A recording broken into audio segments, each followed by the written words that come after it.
guys, this is Alea Jen and welcome back to my YouTube channel. So for today's video, paano nga ba tayo didiskarte ng pagkain, especially kapag 1 month ka pa lang dito sa Hong Kong. Yun talaga yung struggle mo kung paano ka makakakuha ng pagkain, makakakain ng tama, and makakadiskarte ng tama. Ayan, so natutumba yung cellphone ko. Para hindi ka magutom kasi yun talaga yung time na sobrang payat mo na talaga. Kasi nga, yun yung time na natatakot kang magsaing or magluto or ano yung gagawin. Kasi nga, baka magalit yung amo mo. So, for today, sasabihin ko sa inyo kung anong diskarte nga ba yung ginawa ko para naman hindi ako sobrang kawawa. Kasi nga, wala, kawawa talaga tayo. First is, nagmatsyag muna ako kung saan ako banda pwedeng makadiskarte ng pagkain. So, minsan kapag nagluluto yung amo ko, ngayon guys, kapag nagluluto sila, merong CCTV sa kusina namin, pero wala akong pake. Pag nagluluto sila, minsan kumukuha ako and sinusubo-subo ko na. So, sumusubo-subo na ako. Limbawa, pagka pinagluto ako ngayon ng baboy and marami yan. So, hindi naman yan nauubos ng bata kasi para sa bata lang always yung niluluto ko kapag wala sila. So, ginagawa ko is, naglalagay ako konti and then sinusubo-subo ko. And then, pag nagpapaluto ng shrimp, halimbawa, 10 yung iluluto, magluluto ako ng 12. And then, pag naluto, diretso shoot agad sa bibig. So, hindi naman nagre-reklamo yung amo ko kasi nga hindi naman sila madamot.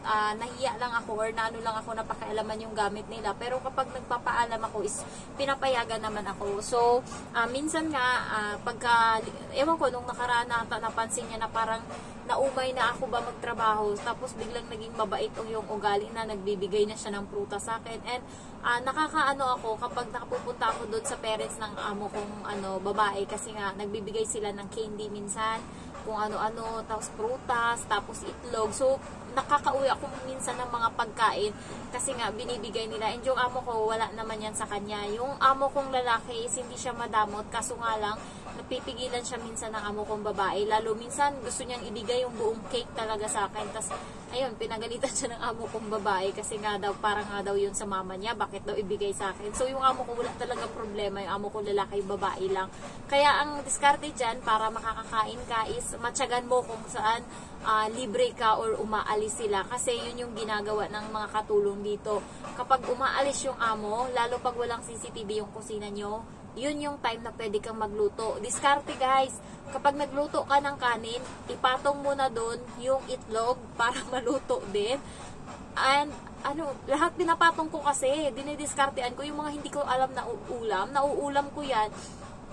Naranasan ko din na nag-ulam ako ng pancit canton and pinatong ko yung gulay sa taas na choy sam. And ayun, para na din siyang pancit canton. Nakita nga yan ng amo ko kuya, yung broccoli.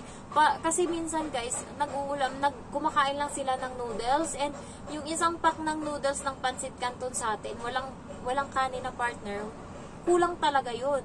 Kaya ang ginagawa ko is nilalagay ko yung broccoli. Minsan na gulay ko, binibili ko yun sa labas or kaya choy sam. So ayun, nakikita yan ng amo, pinapatong ko. Kung wala naman akong ganyan is pag nagpapaprito sila ng itlog, sinasama ko na din yung itlog para sa akin. Pagkatas ko magprito sa kanila, hinahayaan ko lang na nakabukas yung kalan and nilalagay ko na yung itlog para sa akin. Yun. So, kaya bumili kayo minsan ng itlog. Mura lang yan sa mga palengke. May 20 Hong Kong dollar or 18 and na yun, 15 piraso na yun. So, and then, pang tawid buhay na din yung yan, choy sam. Marami na yung 10. So, parang mga 1 kilo na ata yan. And also, prutas. So, ngayon, bumili ako ng saging sa labas. 10, tapos 6 na piraso na yun. 10 Hong Kong dollar. Pang 1 linggo ko na yan. So, every day, kasi kumakain ako sa umaga, tinapay lang yung pinapakain nila sa akin. And minsan walang biling tinapay, kaya kailangan kapag day off ko, bumibili ako ng tinapay sa labas. Pumupunta ako ng Park and Shop, meron silang nakapromo na tinapay doon. Yun yung binibili ko, yung minsan 10 Hong Kong dollar, tas 6 loaf bread. So, bumibili din ako ng palaman, Nutella, para hindi ako maumay, Nutella, or kaya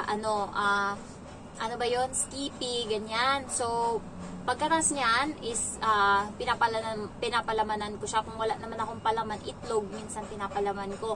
And also, sa umaga pinapakain ako ng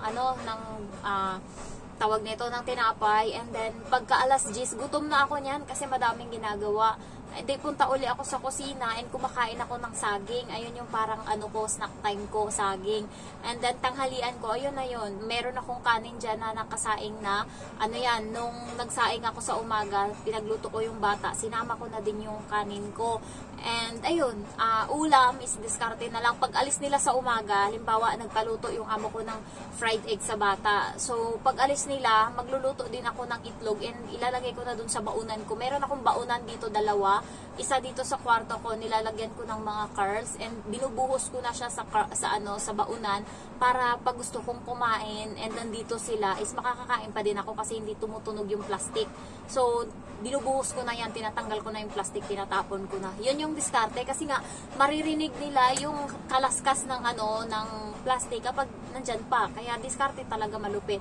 And isa dito sa kwarto, and also may mga pagkain ako dito, may biscuit ako dito, dalawang karton ata, and marami akong dried fruits, yung strawberry, ayan, mga berries, marami ako niyan. Kasi kapag naano nga sa akin ng ko, parati ako kumakain sa gabi.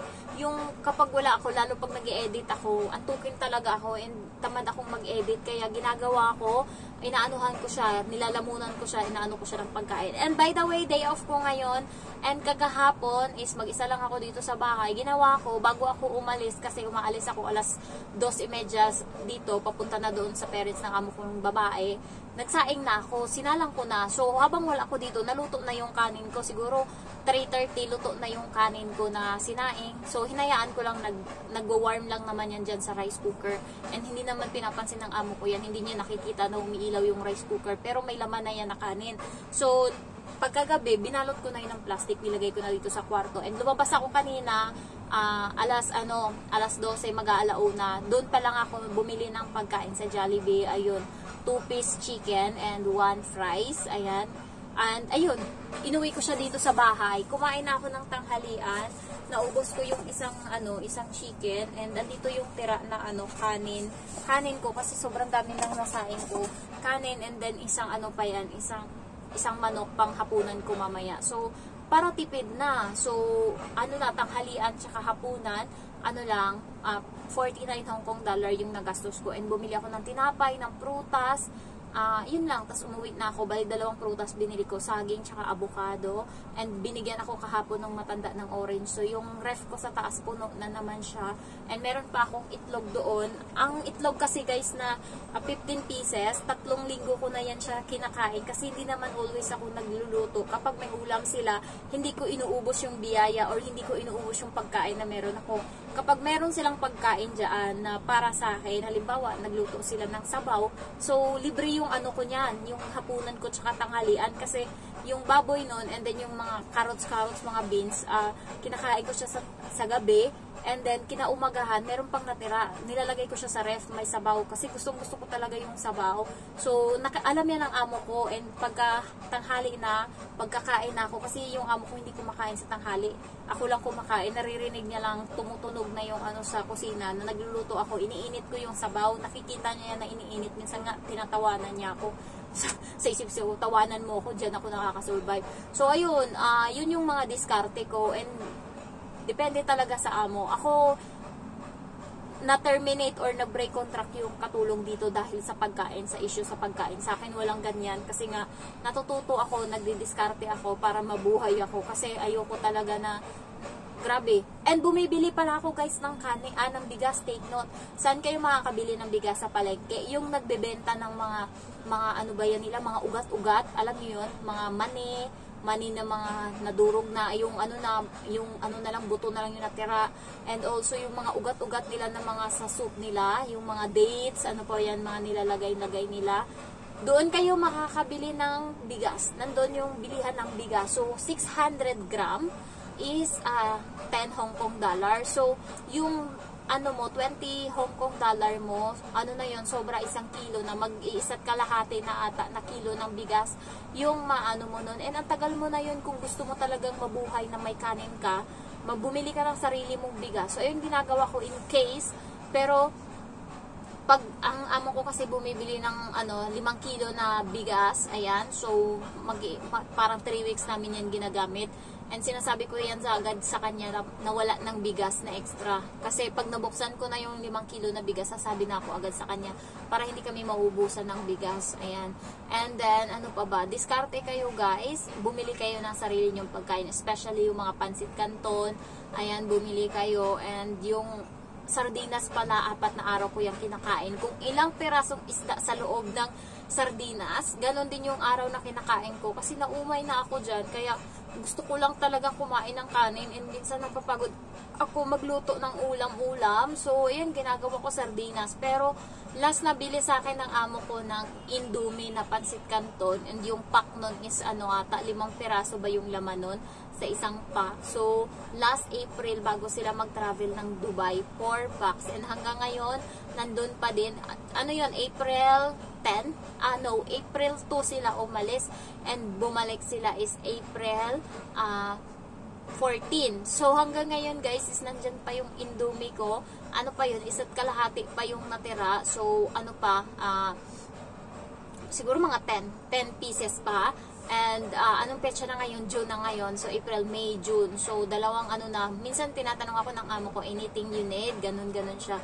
So, ang pinapabili ko lang always sa kanya is chicken wings. Ayan. Kasi, kapag walang pagkain na yun lang agad tinatakbuhan ko chicken wings. And yung itlog, ako na bahala niyan. Kaya ko na yan. So, yung budget ko pala sa isang day off or sa isang buwan ko na day off is,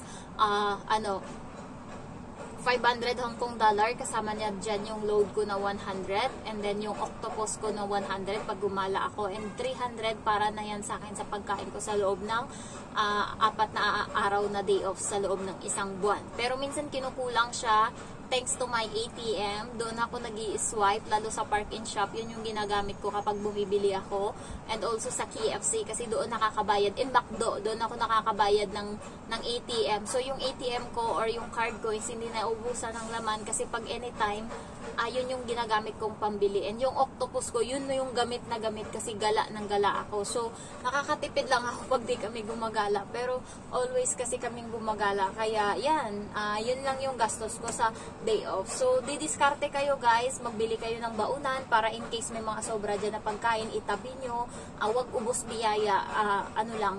Alam nyo ba guys, pag may mga okasyon sa kaibigan ko, halimbawa, birthday nung nakaraan ng kaibigan ko, and isang tray ng manok na siguro mga 1 kilo mahigit, niluto niya, and yung kinain doon namin is parang mga 10 lang ata. Ako lang yung kumain 2, kaibigan ko 2 din. So, 10 lang yung nakain, and parang mga siguro yung natira doon, 30.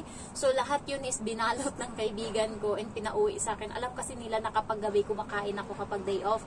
Pag may sobra kaming pagkain sa mga hike namin or binibit-bit ko talaga yan, especially yung kanin, kasi makakanin talaga ako, and kinakain ko yan pag uwi. Minsan nga, nanginayang ako kasi tinatapon nila yung kanin, and yung kanin na binalot nila sa akin, akala nila sapat na, pero pag uwi ko dito, nung kinain ko, kulang pala.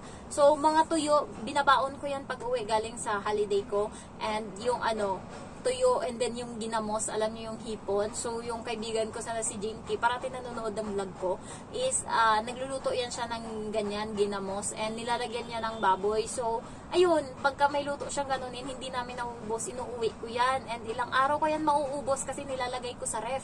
Kahit yung manok na inadobo, ilang araw ko yung naubos kasi nga, ginagawa ko is nire-reheat ko siya, ini-steam, or niluluto sa oven, inuulit ko uli.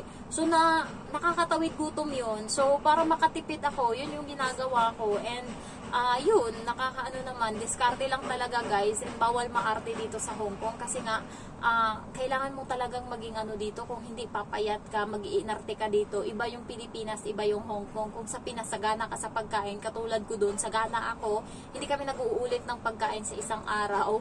Halimbawa, pag nagluto kami ngayon ng tinola, mga 5 or 7 days pang makalipas, tsaka uli kami magluluto ng tinola. So, ganun yung namin, nag-i-explore kami ng mga ulam-ulam sa Pinas. Pero pagdating dito, magsawa ka sa choice, magsawa ka sa kung ano-ano lang dyan. Hindi ka pwedeng mag-inarte. Ako hindi ako pwedeng mag-inarte kasi nga, kailangan ko talaga ng trabaho ngayon para matapos yung bahay. So, kaya tiisin ko muna. Babawi na lang ako lahat ng pinagdaanan ko ngayon. Kapag nakauwi na ako, tatawanan ko na lang to. Yun yung iniisip ko. Lahat-lahat ng mga nandito ngayon, pinaghirapan ko. Darating yung araw na ikukwento ko na lang to. Darating nung araw na sasabihin ko na lang to na ganto-ganto. Nawa sa akin yung kapatid ko pag sinabi ko, alam mo ba, may binibili ko na tinapay is yung expired, yung malapit ng ma-expired para medyo mura siya, makasave ka ng mga 30% ng ano niya, ng presyo niya. Halimbawa, 14 siya dapat bibilhin, mabili mo na lang siya ngayon ng 9 Hong Kong dollar. So, malaking bagay na yun. And sabi ng kapatid ko, hala, ikwento ko yan kay mamang, sasabihin ko yan kay mamang. Kasi nga, hindi ko naranasan ang arte-arte ko sa Pinas kapag yung ulam is hindi ko gusto. Hindi ako kakain. Kaya ang gagawin ng mama ko, magugulat ako sa hapon, aalis na yan siya. Sasabihin niya, bibili siya ng ganito sa sa palengke. And yun, para pag-uwi niya, may pagkain kami na bago, may ulam kami na bago. Kasi, ganyan agad yung mukha ko. Ayoko kumain, ganun lang ako. Kaya, mangunguha ako ng prutas dyan kung ano makita ko, bayabas o mangga. Yun lang yung kinakain ko pang tawid gutom kasi ayoko kumain ng ulam. Kaya, tinutukso ako ng mga kapatid ko, ang arte-arte mo, sabi niyang ganun, mabuti na lang kung makapag-asawa ka ng may pera, saka artihan mo na ayaw mong kumain ng ano. Pero napatunayan naman, kahit papano naman, at least ngayon, kaya ko nang buhayin yung sarili ko. Hindi ko kailangan ng asawa para maano ko yung mga gusto ko. So, thank you guys for watching and sana kayo makadiskarto din para hindi kayo masyadong mamayat and ma-stress sa trabaho and sa pagkain dito sa Hong Kong. And sa Central, pwede kayong bumili doon. Mas mura doon and makakatipid kayo. Thank you for watching and I love you all. Bye-bye!